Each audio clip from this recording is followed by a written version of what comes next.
So I'm fairly fortunate. You guys were all caffeined up, ready to go. I am presenting on the state of Pinot Noir.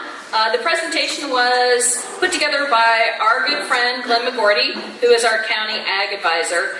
He fortunately double booked himself, and so here I am. So bear with me as I present his presentation, trying to interpret the information. Some data, not a whole lot of information, but some interesting facts and figures. So thank you very much. All right. So this slide shows the total crop summary for 2016. 2016 was a much better year than 2015. I'm sure many of the growers in the audience remember 2015. The Central Coast really suffered, here's my pointer,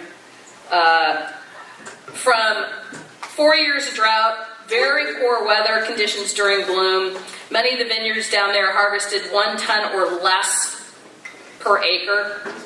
In the North Coast, of course, here locally, Anderson Valley, we had drought, we had frost, dehydration, poor set. In the Russian River Valley, the crop yields were off 45% from the previous good years.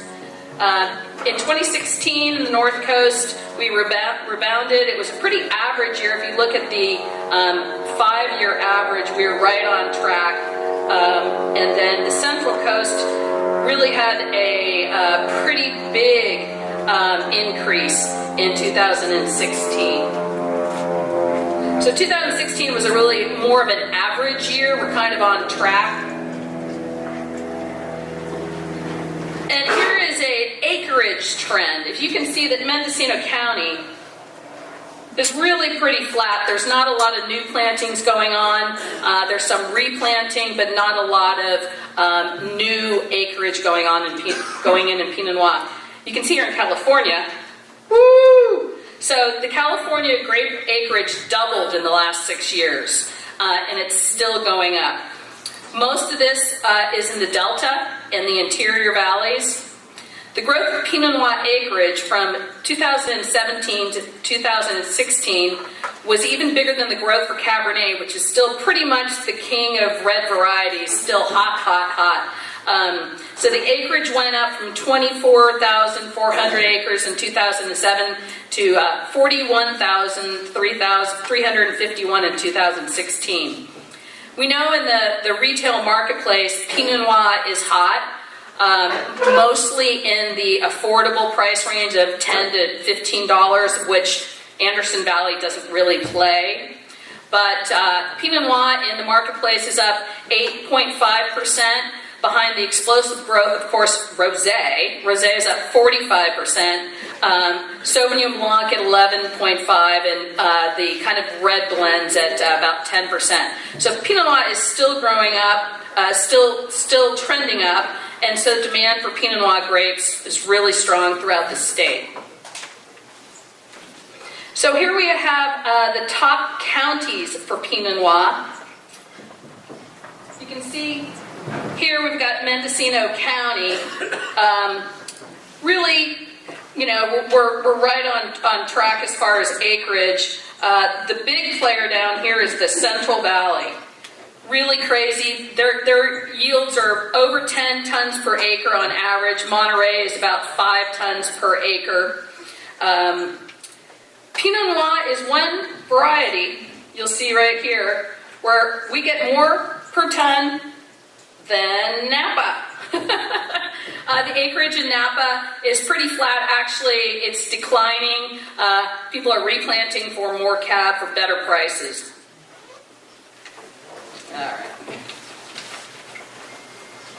So, in general, the Pinot Noir harvest in 2016 was much better than 15. Pricing trend is up for the North Coast.